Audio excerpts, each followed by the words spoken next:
Good morning, everyone, and happy Wednesday again. I'm Julie Livingston, president of Want Leverage Communications, and I'm here for another episode of PR Patter, my weekly podcast featuring some of the great people from my public relations and marketing network. Today, I am delighted to welcome Lisa O'Neill. She's president of Breakaway PR, a full service public relations agency in Austin, Texas, specializing in serving small and mid-sized lifestyle brands and nonprofits. Lisa and her team are passionate about telling the stories of clients who place a premium on sustainability and social impact. With a lifelong love of fitness and wellness, she is also the owner of Pure Bar, Southwest Austin, which is so cool. Welcome, Lisa. Thank you. Good to be here. You know, we've both been in public relations for decades, and we've amassed a lot of perspective and experience on what makes a great agency-client relationship, what works, what doesn't work. And so I wanted to talk to you about that today. I mean, we had a previous conversation which prompted this broadcast about that, and I just found your insights to be really, really excellent. So why don't you start, Lisa? What makes a great client agency? Well, first of all, why does a client need PR, first of all, and how should they go about looking for an agency?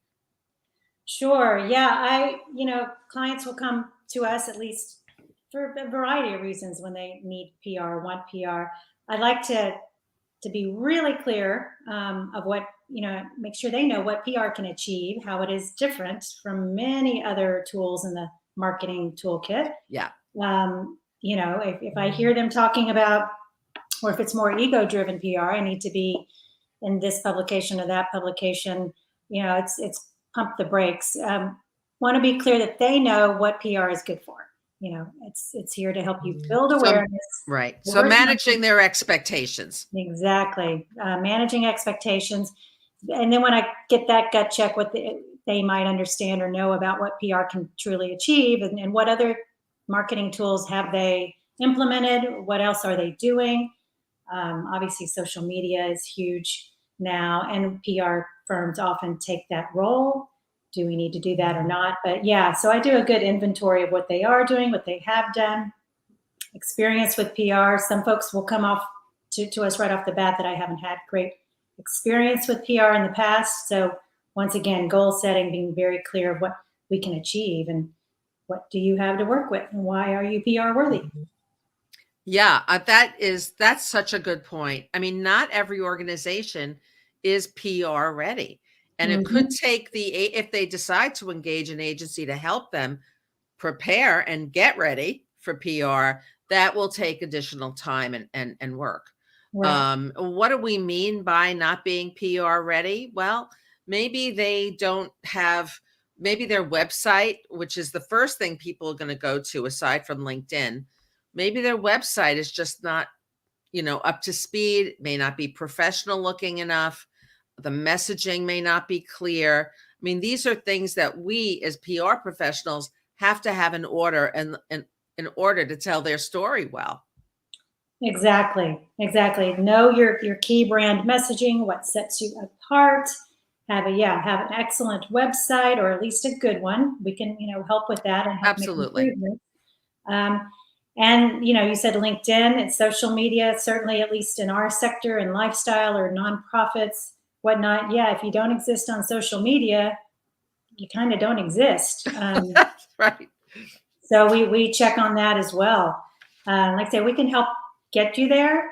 The brand messaging as well. And like I say, we can do that. But yeah, we're not going to start a PR campaign until you have some items in place. And like I say, maybe you're just not even ready yet. Maybe we need to circle back in a few months when you have a clearer story to tell and some real news to put out the door. Yeah. And I mean, we can definitely prepare companies to get ready for PR. We can provide counsel on updating the website, things that we know that journalists and other influencers who we want to connect with are going to look for. Exactly. Yeah. So if you want to be a subject matter expert, what does your LinkedIn profile look like? That they're going to Mhm. go there first. They're going to go to your website to look at your bio and things that you've done. If you're on video, your speaking style, et cetera. Right. What should clients look for in an agency? Yeah, there's so many things, but I definitely say, one simple thing is kind of a size correlation. I mean, you're a small company, you don't want to go after the big guys. You're going to get lost in the shuffle, and I'm quite sure you won't have the budget for them anyway. So it's kind of looking for a good dating partner that similar qualities and characteristics, from size of the agency itself to common values to a degree. How do you work? If you need, how's that day-to-day contact going? So the agency, I mean, the client should definitely look for an agency that fits their work style as well. If you're super high process oriented, like say we are a much more, I would say, down to earth, high touch. But for example, we've done Slack. We'll do Slack if you twist our arm. But for the most part, it's looking for, I think, an agency, of course, that has good industry experience in your field. It's not a game breaker if you don't, but I I think, was just going to ask you that because I've had so many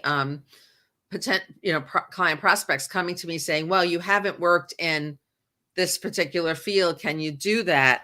And I think the answer is it depends. yeah. I know that for me, financial services are probably not a good fit for me.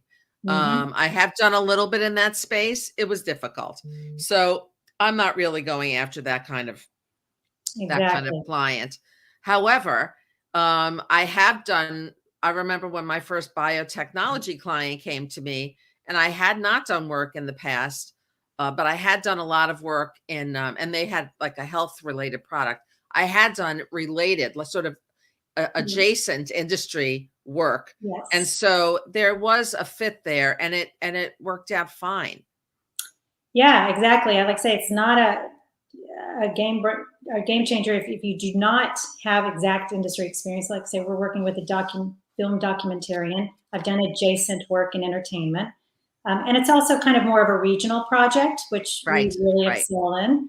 So yeah, if he had wanted some national film and TV media coverage and whatnot, I probably would have taken a passed him off. But yes, looking for very similar client experience, like saying, also kind of knowing if it's a PR firm that's more specializing on national scale or a regional scale or a local scale, because as you know, it comes down to relationships, media relationships, as well as knowing what a good story is and a good PR plan is. But we do rely pretty heavily on our media and influencer relationships to a degree.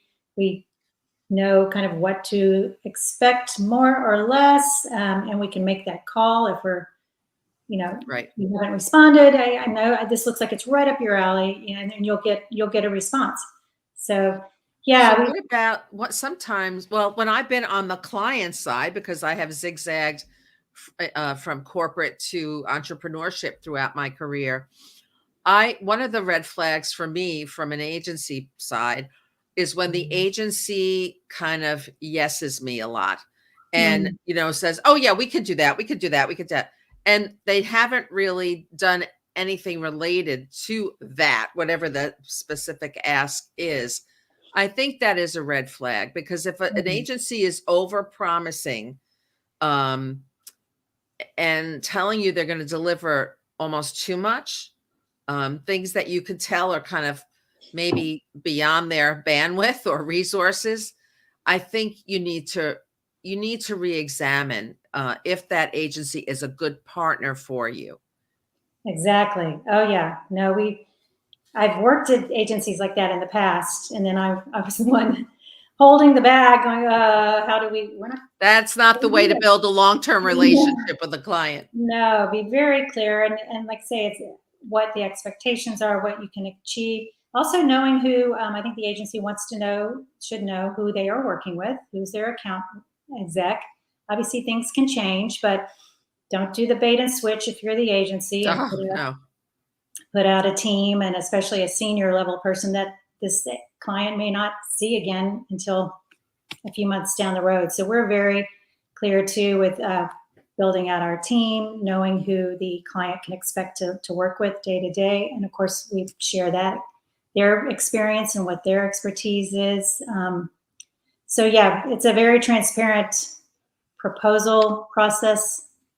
So I there's love that. I love that word says it all, transparent process. I mean, I think it's important for the client to kind of get a vibe of from the agency as to whether how direct they are in their communication, how transparent and honest.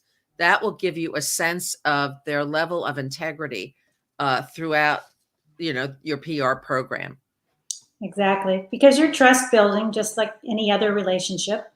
You because we can't always land that story, we may not always get that news coverage, and we can explain to the best of our ability why we don't think it hit. But if you have set a basic foundation of trust between the agency and client, it's not going to um, get you kicked out the door a few months later because they know you are doing the job.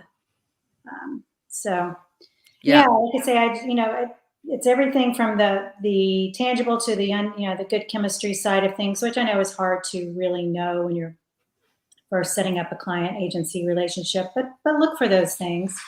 Yeah, and you could ask as a client, you could ask the agency for some references and to Exactly. call and find out what other people say about them as Yeah. well. And one of the things I think, again, when I was on the client side, what I really liked about agencies where I had a great rapport and relationship with that lasted years and years and years was their level of responsiveness. Hmm. So PR, public relations, can be very time sensitive work, and there may be it may be required that the agency turn things around very, very quickly in order to pitch out a particularly time sensitive news story, make a subject matter expert available for comment for a breaking news story. And so you'll want to know how quickly, how prepared the agency is to respond in that way to your requests, whether, to news stories, but also to your requests for information, for insight, whatever it is. In addition, on the flip side, Goes both ways. how quickly can the client review and approve materials from the agency? This sometimes can be very challenging. And as PR people, we want to get information approved relatively quickly. I think a good agency will provide you with written materials in advance and Yeah. hopefully give you at least 2 days to look at it. Sometimes that's not possible. Yes, yes. No, it's a two-way street. Being responsive is super important. We make that clear from the beginning. We need a contact, a day-to-day contact, just like the agency, just like the client needs a day-to-day contact. Because yes, as you know, media could come at us for a story or a news item that we put out a few weeks ago, and we think things have settled down. And no, I'd love to talk to somebody tomorrow. That happens more than you would know. It seems to happen whenever I'm off on a vacation or time off. But and so we Of are course. always on. I mean, we have people to help out in those cases, but yeah, responsiveness is so key, and it is important for both sides. And we try to make it clear, like, yes, we're going to provide you a draft approved, whatever to approve. We need it within 48 hours, and if your business needs longer, then we need to make adjustments and work from there. So Yeah, and both parties, I think, need to be very, very clear about the best ways to communicate with them and on what platforms. mhm. Uh, text messaging is very common today. You have to make sure that the client is available by text during the day because, again, we're working very often on time sensitive issues with the media and, and other things that we do for clients, and that we as the agency partners are also available in that way. Exactly. Yeah, I've had a recent experience where the prospect whom we hadn't yet signed it, but that's all he was doing was texting. And I was like, you know what, if this is going to work, we're going to have to move a lot of this communication to email. I think that is my best tracking tool. I can't always be responsive within 2 minutes to a text. Yeah. So that's a conversation that has to happen. And, Mhm. talking about text messaging and the average response time, et cetera. Sometimes I think it's best, and I agree with you, to not have the whole relationship live on text messaging. It No, is very difficult to track, but to use it as more of an emergency or exactly. urgent method of communication. One of the things I also have noticed over the years being on the client side, the thing that I really appreciate in agencies I've engaged with are their level of resourcefulness and how connected are they to not only media, but, you know, journalists change jobs all the time today. There's been a lot of media consolidation. It's great to have relationships with journalists, but that's not always possible. It's really, you want an agency that can really that's really sees the news value and can craft that story on your behalf and has the resources to locate the right contacts, the right journalists to pitch. They may not Yeah, have a prior relationship. That almost, that doesn't always matter. true. Um, but also, I think you want an agency that's kind of out in the world today that they know have other resources in audio, visual production. They have a great graphic designer that you might be able to take advantage of. They may even know an event planner Mhm. who you might want to leverage if you're planning a trade event or some other kind of public event for influencers or whatever. So I think that is also important that they have those tentacles Yes. at the ready, and that's a big value to clients today. Oh, yes. I mean, yeah, knowing the right photographers, videographers, SEO experts. Like I say, these are things we do not offer in house. Maybe some larger firms do, but yeah, having those connections to like-minded marketing experts and pros. To like I say, we do quite a bit of community relations, so we know the nonprofits in the region and what a good fit would be Yeah, for this client and their campaigns, whether it's short term, long term. But yeah, we know to the nonprofit world. We know to a degree, maybe even the city leaders. There are public affairs specialists who might really be in city hall all of the time. But yeah, we need to know our community and pretty much every part of it, as well as, like you say, the media, which can change. Obviously, there's been consolidations and shrinkage in mainstream media, but there's a whole lot going on in digital. Influencers, we have an influencer tool that helps us monitor and measure and get a sense of who's really legit and their great. followers are growing. They don't have a lot of fake followers. Yeah, we have to be turned on 24/7, knowing when the new Turned podcast on and tuned in. turned on. Yeah, to catch. Yeah, it's an ongoing job, and technology has made it easier for PR folks to, like, say, to whether you use a Cision or a Muck Rack, or those platforms are certainly helpful, but you still need the human element to go in and read and check, because they're not always 100%. For building powerful media lists or knowing who's where. So it's just a tool. It helps. So, what about technology? Because I do think that this is a critical element of establishing a partnership, and how familiar the agency, but also the client, is with new technology. I know, our the public relations field continues to change and evolve, especially, and it will in the next year. It's going to change a lot with the advent and the wider spread use of artificial intelligence. um, I think that's an important conversation to have with between a potential client and the agency, are you up on the latest technology? What is your capacity for helping with social media, for doing, media analysis, getting media analytics? And how do you use AI in your work? You don't want an agency that uses AI tools and just copies and pastes whatever Chat GPT or other platform provides them with. That said, it's a good tool to help with research, to help with create, sort of jumpstart the ideation process. Mhm. Oh yeah.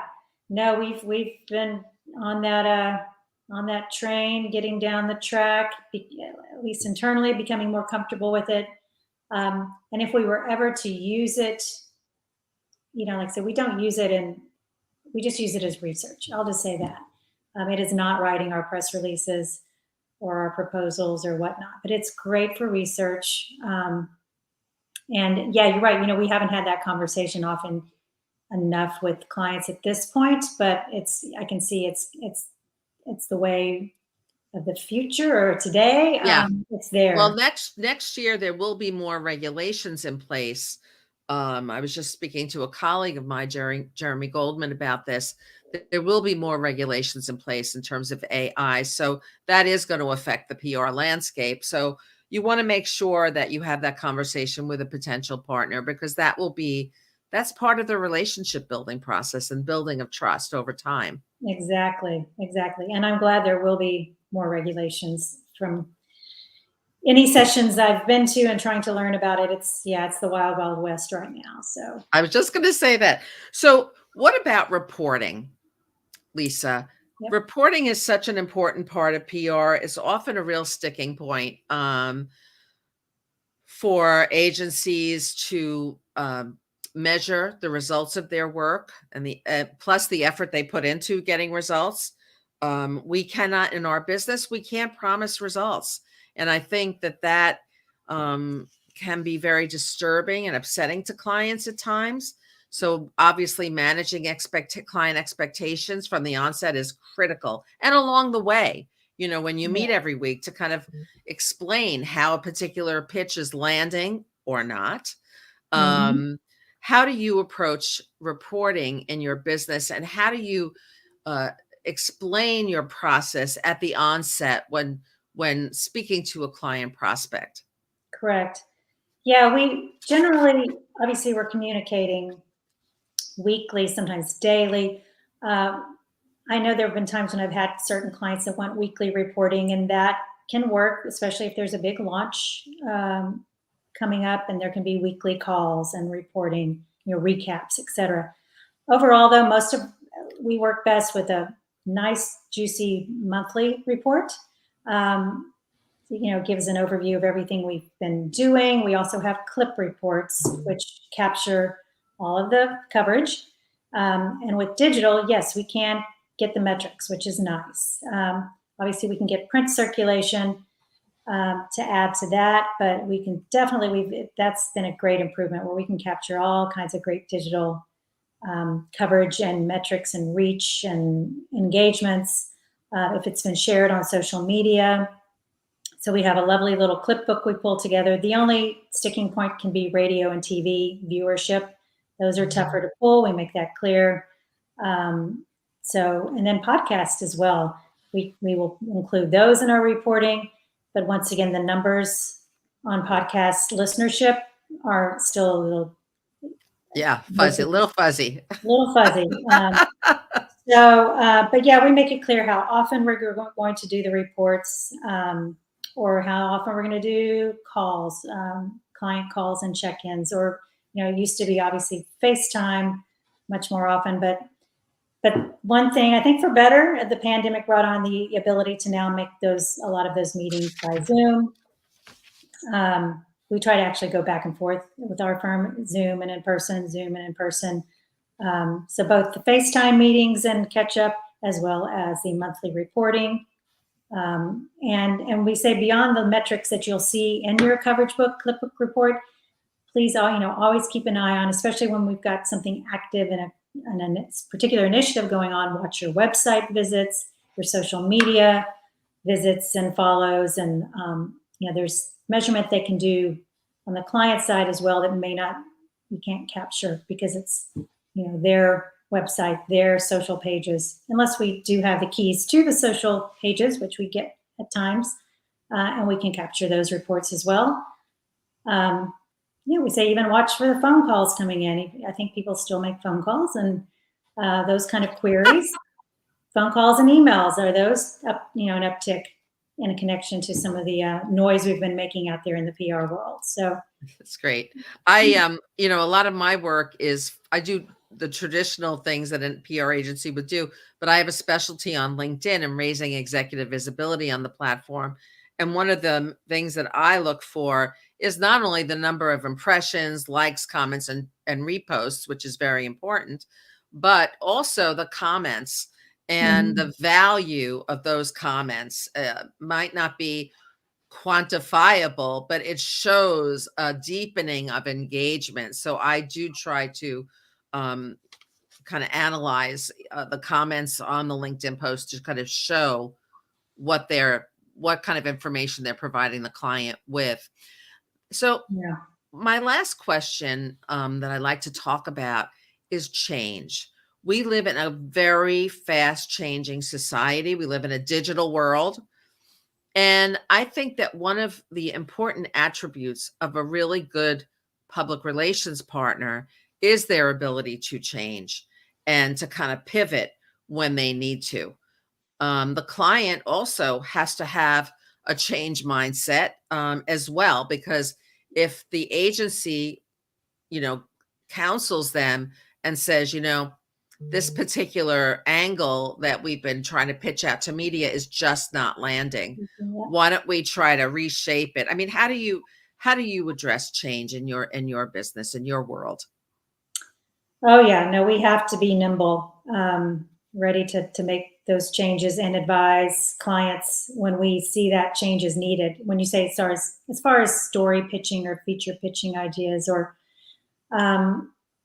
news of the day, we watch news of the day, trends that are happening and what's being covered. And, it might spark an idea of where our client could tap in to be a great resource or authority figure on, I don't want to bring up the war as a happening of the day, but there are so many things going on that sometimes it takes just a quick reaction to plug your client into that news or story opportunity.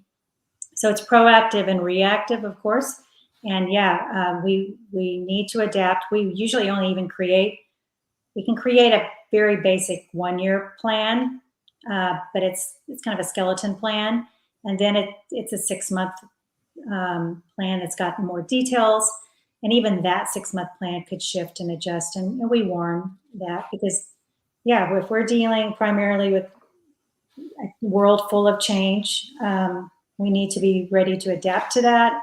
So as long, like I say, as the client agency communication is really strong and we know what's going on with them, what's new. And, I hate it when I find out about something on a client's social media page. And okay, why didn't you tell me this? That is frustrating. That's part of regular communication, right? And being transparent. Lisa, this has been a great conversation. Thank you so much for being here. How can people reach you? They can email me. Of course, that's probably the easiest way. Lisa@breakaway-pr.com. That's the best way. Our website also has a tool, breakaway-pr.com. It's also the website. Am I figuring people can reach out to you on LinkedIn as well? LinkedIn. Oh yeah. Can't forget about LinkedIn. So we're on that. My obsession. Yeah, exactly. Okay. All right, everyone. I'll see you next time on another episode of PR Patter. Thanks for joining today.